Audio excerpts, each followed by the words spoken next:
최근 휴가를 나온 군인이 킥보드를 타고 가다가 통근버스와 충돌해 숨졌습니다. 함께 타고 있던 또 다른 20대도 의식을 찾지 못하고 있습니다.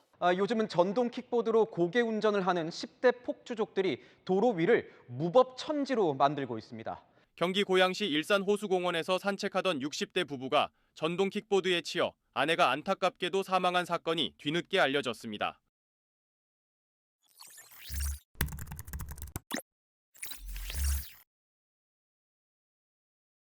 안녕하세요. 형 법 좀 알려줘의 민규 형입니다. 안녕하세요. 지성형입니다. 안지성 변호사님, 킥란이라는 단어 아세요? 네. 이 킥보드와 고라니 합성어죠. 네. 왜 그런 단어가 생겼을까요? 저도 몇 번 당할 뻔했어요. 어. 차 끌고 이제 골목에서 나가려고 그러는데 정말 쏜살같이 확 지나가가지고 그렇죠.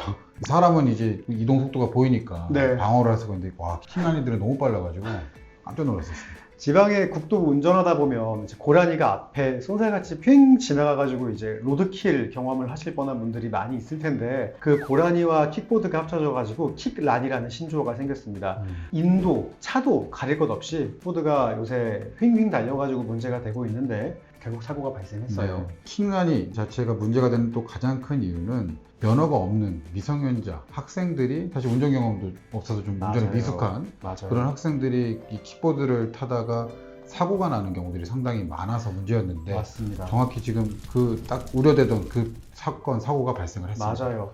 지난 7월 8일에 이제 고양에 있는 일산 동구 호소공원에서 여고생 2명이 킥보드를 이제 같이 타고 있었나 봐요. 하나의 킥보드를 같이 타고 가다가 산책 중이던 60대 부부를 들이받는 사고가 발생을 했습니다. 그런데 네. 안타깝게도 부부 중에 여성분께서 킥보드를 피하려다가 머리를 부딪히게 되었고 결국 사망한 사고가 발생을 해서 이 킥보드 사고가 지금 재조명되고 있는 중입니다. 오늘은 이 사건에 대해서 관련된 법률적 쟁점을 저희가 다뤄보도록 하겠습니다. 네. 이제 뭐 이 킥보드, 뭐 원동기라고 부르기도 하는데 네. 이 킥보드를 면허 없이 운행한 경우에는 어떤 법률상 책임을 지게 될까요? 이게 사실은 관계법령이 계속 바뀌어가지고 사실 전동 킥보드가 중에 막 아무 때나 보이게 된 게 얼마 안 되거든요. 맞아요. 그러다 보니까 이 관련 법제도가 계속 바뀝니다. 그래서 저희 변호사들도 헷갈리는데 일단 가장 최신 정보, 현재 시행되는 법률 정보에 의하면 일단은 무면허의 책임을 집니다. 다만 이 형사 책임으로서의 무면허 운전의 형사처벌을 짓는 건 아니고 10만 원 과태료를 물게 되고요. 운전면허가 있어야 되는 건 아니고 이제 원동기 면허를 있으면 되고 이 면허가 없는 상태에서 타다 걸리면 10만 원 이렇게 기억하시면 될 것 같습니다. 그러면 운전을 이렇게 여고생들이 하다가 킥보드로 사망을 하게 한 이 사건은 어떤 죄명이 또 적용이 될까요? 일단은 면허가 없었던 걸로 지금 확인이 되는데 그래서 무면허가 문제가 될 거고 근데 지금 사람이 다쳤어요. 그리고 사람이 또 사망에 이르렀습니다. 그렇기 그렇죠. 때문에 교통사고 처리 특례법상 이제 과실치상죄가 지금 문제가 될 것으로 보입니다. 네. 그러면 무면허임에도 불구하고 네.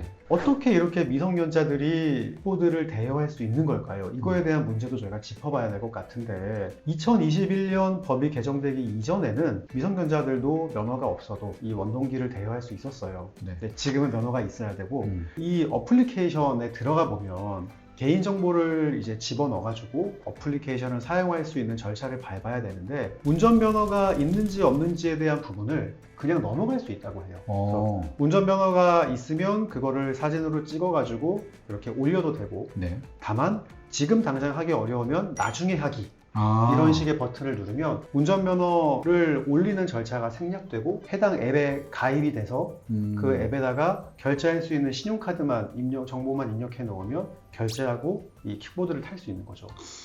너무 문제 아닌가요? 그럼? 거의 문제죠. 면허 없어도 탈 수 있게끔 방조하는 것 같은데. 사실 그렇죠. 예. 그러면 제가 하나 궁금한 게 있습니다. 네.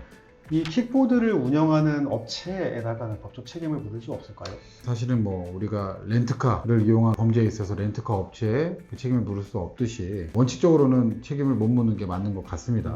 그런데 킥보드를 빌리는 과정에서 이러한 제도의 미비, 그 다음에 어떻게 보면 방조에 가까운 시스템의 운영 등으로 인해서 무면허 운전을 사실상 방관했다라고 한다면 그 점에 있어서는 사실은 방조 정도의 책임을 물을 수 있는 것이 아닌가.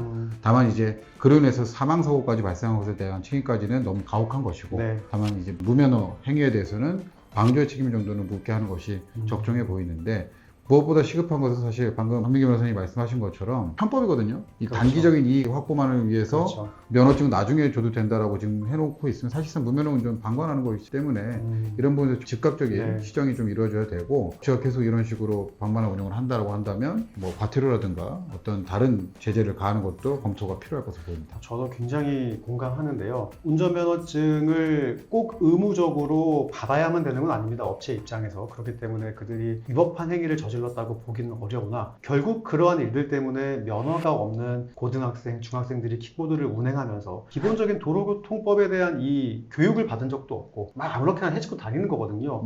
그래서 이런 거에 대한 제재는 분명히 업체에도 저는 부과돼야 된다고 생각을 하고 지금 말씀하신 것처럼 형사적으로 어떤 교특법상 범죄 행위에 대한 방조라든가 아니면 그 외에 또 형사법 외에 다른 절차로도 제재를 가할 수 있다고도 생각이 되니까 입법에 대한 움직임이라든가 아니면 현행법으로 그들을 어떻게 좀 제재를 가할 수 있는지 검토가 필요할 것으로 생각이 듭니다. 사람이 사망했잖아요, 결국. 이번 사건은 킥보드를 2명이 타다가 다쳤거든. 그 뒤에 있던 여고생에 대한 처벌은 어떻게 이루어질 수 있을까? 그러니까 이 부분이 사실 많은 분들이 궁금할 것 같아요. 쉽게 설명을 하면 이 사람들이 문제가 되는 어떤 법적인 책임은 교통사고 처리 특례법상 과실치사죄, 그러니까 운전을 잘 못해서 과실로 사람을 죽게 이르렀다. 그 과실 책임을 묻는 거거든. 근데 앞 사람이 운전을 잘 못했다. 그 과실을 뒤에 사람까지 같이 하고 있다 그래서 묻는다면 사실 너무나 가혹할 것 같아요. 그렇지. 그 실수에 대해서 사전에 같이 뭐 공모하거나 그랬다고 보기는 어렵기 때문에 또 그런 또 법리가 있지. 근데 다만 만약에 둘이서 그런 지금 이 케이스는 다르지만 술을 많이 취한 상태였다. 둘이서 술을 같이 먹고 야 저거 타자 해서 같이 가다가 앞 사람이 운전을 잘못해서 사고가 났다. 이때는 좀 다르지 않을까? 그건 좀 다를 수 있을 것 같아.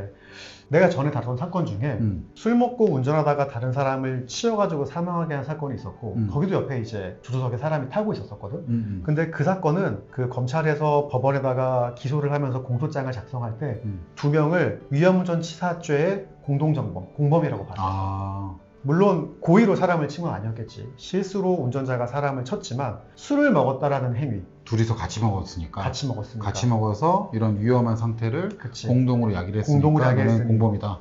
그렇게 해서 그냥 술을 안 먹은 상태에서 조수석에 있던 사람이 공범이냐 아니냐의 문제는 좀 다른 거지. 그렇지. 그래서 그거는 공동정범으로 같이 처벌을 받았던 사례가 있었어. 잠깐 우리 왜 존댓말? 맞네.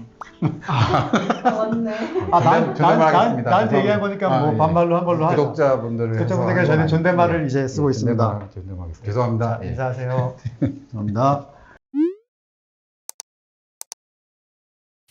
요새 흉흉한 이런 교통사고 관련된 범죄가 많이 일어난 것 같아요. 그러니까. 시청역 사건도 저희가 영상을 만들어서 법률적인 쟁점을 설명해 드린 지 불과 며칠 안 됐는데 또 이 킥보드로 사람이 사망까지 하게 된 사건이 발생해서 정말 마음이 안타깝고 누구든 간에 내가 가해자, 피해자가 될 수 있다는 경각심을 가지고 위법한 행위는 일단 하지 말고요. 그리고 운전을 할 때도 더 경계를 하면서 조심스럽게 길을 다녔으면 좋겠습니다. 저도 뭐 한마디 드리자면 이런 사고가 다시 개발하는 걸 막아야겠죠. 그러기 위해서는 미성년자들이 면허가 없는 상태로 아무렇지도 않게 킥보드의 운전대를 잡게 하는 그 환경 자체를 없애야 됩니다. 맞습니다. 그래서 아까도 말씀드렸지만 이 관련 이 플랫폼 사업자에 대해서 조금 더 규제를 강화하는 것이 시급합니다. 어쨌든 면허가 있어야 되는 걸로 지금 법이 개정됐잖아요. 네. 그렇기 때문에 면허를 올리는 절차가 나중에 하기라는 버튼 하나로 그냥 패스되어서는 절대 안 된다고 생각합니다. 형 법 좀 알려줘. 오늘 영상은 여기까지 하겠습니다. 다음에 다른 영상으로 다시 뵙겠습니다. 감사합니다. 감사합니다.